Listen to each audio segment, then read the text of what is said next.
అందరికీ నమస్కారం. ఓం శ్రీ మాత్రే నమః. భోగి, సంక్రాంతి, కనుమ తేదీలు మరియు విశిష్టత గురించి తెలుసుకుందాం. ఈ 2026 సంవత్సరంలో మన హిందువులకు అతి ముఖ్యమైన పండగ సంక్రాంతి పండుగ. అయితే మనలో చాలామందికి పండుగల తేదీల విషయంలో కొన్ని సందేహాలు ఉన్నాయి. కాబట్టి వాటి గురించి ఇప్పుడు వివరంగా తెలుసుకుందాము.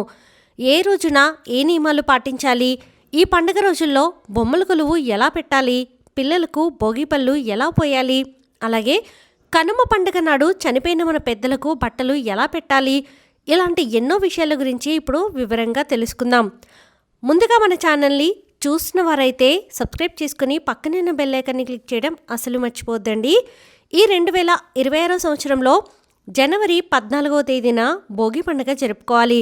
జనవరి 15వ తేదీన సంక్రాంతి పండుగ, అలాగే జనవరి 16వ తేదీన కనుమ పండుగను జరుపుకోవాలి. సంక్రాంతి పండుగ విశేషాలు తెలుసుకునే ముందు ప్రతి ఒక్కరూ ఒక ముఖ్యమైన విషయాన్ని తెలుసుకోండి. మన హిందూ క్యాలెండర్ ప్రకారం సంవత్సరానికి 12 మాసాలు ఉంటాయి. కానీ ఈ 2026 సంవత్సరంలో ఎప్పుడూ లేని విధంగా 13 మాసాలు ఏర్పడ్డాయి. ఈ 2026 సంవత్సరంలో పురుషోత్తమ మాసం ఏర్పడుతుంది.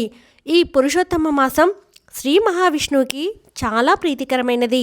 మే 17వ తేదీ నుంచి జూన్ 15వ తేదీ వరకు పురుషోత్తమ మాసం ఉంటుంది. అయితే మన పురాణాల ప్రకారం ఈ పురుషోత్తమ మాసం మహిమ గురించి లక్ష్మీదేవి శ్రీ మహావిష్ణువును అడిగినప్పుడు, ఈ పురుషోత్తమ మాసంలో ఎవరైతే నదీ స్నానాలు, పూజలు, దానాలు వంటివి ఆచరిస్తారో అలాంటి వారికి ఎన్నో శుభ ఫలితాలు కలుగుతాయి, వారి జీవితంలో ఉండే కష్టాలన్నీ దూరమవుతాయని స్వయంగా ఆ మహావిష్ణువు వరమిచ్చాడు.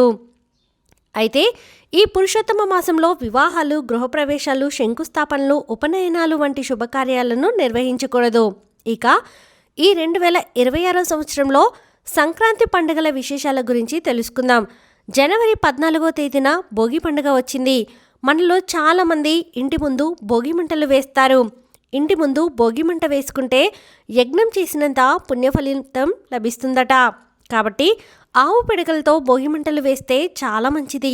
అయితే భోగి మంటల్లో పొరపాటున కూడా ప్లాస్టిక్ వస్తువులను వేయకండి.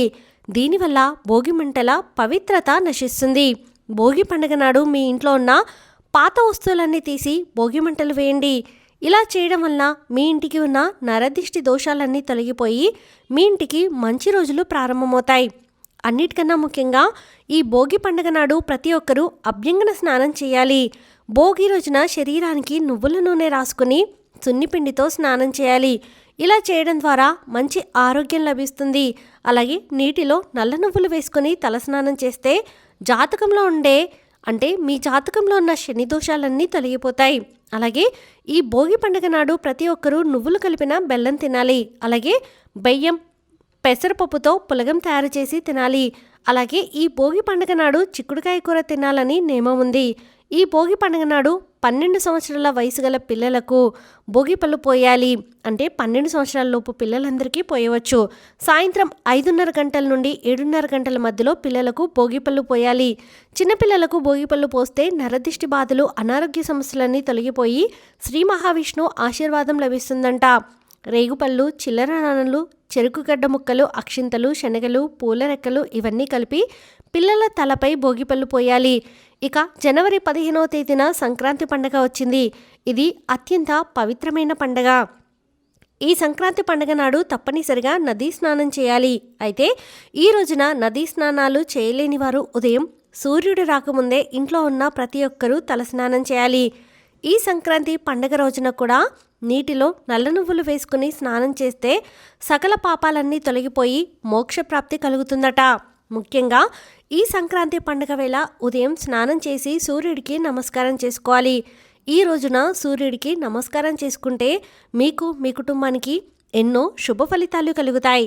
ముఖ్యంగా ఈ సంక్రాంతి పండుగ వేళ ప్రతి ఒక్కరి ఇంట్లో పొంగలి వండుకొని దేవునికి నైవేద్యంగా సమర్పించాలి.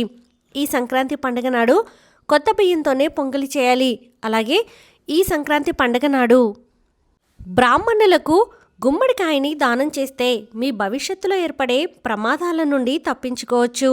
అలాగే సంక్రాంతి పండుగ వేళ చనిపోయిన మీ పెద్దలకు తర్పణాలు వదిలితే చాలా మంచిది.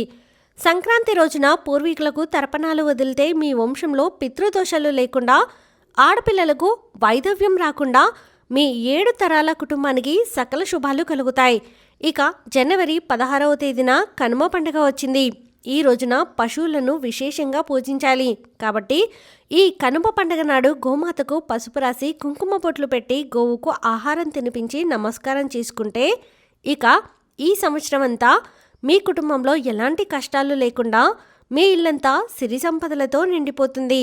కనుమ రోజున కాకి కూడా కదలదంటారు. కాబట్టి ఈ కనుమ నాడు ప్రయాణాలు చేయకూడదు. అలాగే ఈ కనుమ నాడు తప్పనిసరిగా గారెలు తినాలి. ఈరోజు మినపగారెలు తింటే ఆరోగ్యానికి కూడా చాలా మంచిది.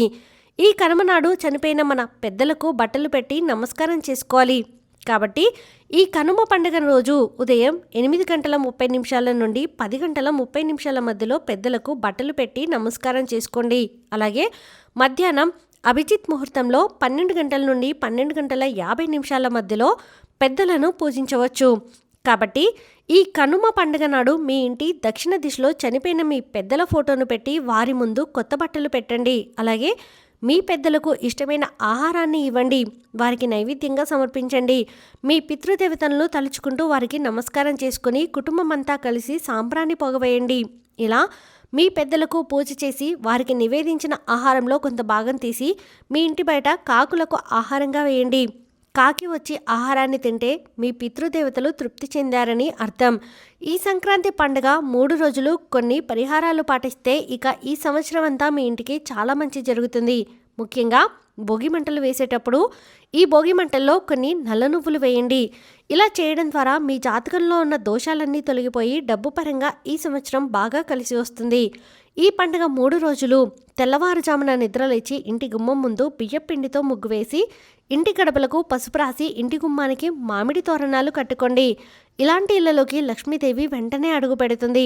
కెరీర్ పరంగా త్వరగా సెటిల్ అవ్వాలంటే ఈ సంక్రాంతి పండుగ వేళ ఒక రాగి చెంబులో నిండుగా నీళ్లు పోసి అందులో ఎర్రటి పుష్పాలు కొన్ని అక్షింతలు కూడా వేసి సూర్యభగవానుడికి ఆ నీటితో ఆర్ఘ్యం సమర్పించి నమస్కారం చేసుకోండి. సూర్యదేవుని అనుగ్రహంతో ఏమీ లేని స్థాయి నుండి గొప్ప స్థాయికి ఎదుగుతారు. అలాగే ఎవరైతే బాగా డబ్బు సంపాదించాలని కోరుకుంటారో అలాంటి వారు ఈ సంక్రాంతి పండుగ నాడు కొత్త బియ్యంతో చక్కెర పొంగలి తయారు చేసి లక్ష్మీదేవికి నైవేద్యంగా సమర్పించి ఆ నైవేద్యాన్ని 5గురికి పంచిపెట్టండి. ఇక ఈ సంవత్సరం అంతా మీ ఇంటి ఆదాయం క్రమక్రమంగా పెరిగిపోతుంది. ఇక మనలో చాలామందికి బొమ్మల కొలువు పెట్టాలని కోరిక ఉంటుంది. ఈ సంక్రాంతి పండుగ వేళ మీ ఇంట్లో బొమ్మల కొలువు నిర్వహిస్తే ఇక మీ ఇంట్లో లక్ష్మీదేవి తిష్ట వేసుకుని కూర్చుంటుంది. ముఖ్యంగా ఆడపిల్లలు ఉన్న ఇళ్లలో తప్పనిసరిగా బొమ్మల కొలువు నిర్వహించాలి. ఎందుకంటే ఆడపిల్లలు ఉన్న ఇంట్లో బొమ్మల కొలువు పెడితే మీ ఇంట్లో ఉన్న ఆడపిల్లలకు మంచి వివాహ సంబంధాలు కుదురుతాయి. ముఖ్యంగా వివాహ ప్రయత్నం చేసేవారికి త్వరగా వివాహం కుదురుతుంది. అయితే బొమ్మల కొలువు ఎలా నిర్వహించాలో ఇప్పుడు తెలుసుకుందాం. మీ ఇంటి ఈశాన్యంలో లేదా తూర్పు గోడకు చెక్కతో 3 లేదా 5 మెట్లు ఏర్పాటు చేసుకోండి. ఈ మెట్లపైన తెల్లటి వస్త్రాన్ని పరిచి మొదటి మెట్టుపైన దేవుని విగ్రహాలు పెట్టుకోండి. ఇక మిగతా 2 మెట్లపైన జంతువుల బొమ్మలు, పెళ్లి బొమ్మలు ఇలా మీకు అందుబాటులో ఉండే బొమ్మలను పెట్టి ఒక కలశం ఏర్పాటు చేసి పూజ చేసుకోండి. ఇలా ఈ సంక్రాంతి పండుగ 3 రోజులు ఇంట్లో బొమ్మల కొలువు నిర్వహిస్తే మీ ఇంటికి చాలా మంచి జరుగుతుంది. అందరూ కూడా సంక్రాంతి పండుగ బాగా జరుపుకోవాలని మనస్ఫూర్తిగా కోరుకుంటున్నానండి. ఈ వీడియో మీకు నచ్చితే ప్లీజ్ లైక్ చేయండి. మరికొంతమందికి వీడియోని షేర్ చేయండి. ఫస్ట్ టైం ఛానల్ని చూస్తున్న వారు సబ్స్క్రైబ్ చేసుకొని పక్కనే ఉన్న బెల్ ఐకాన్ని క్లిక్ చేయండి. సర్వేచన సుఖినో భవంతో.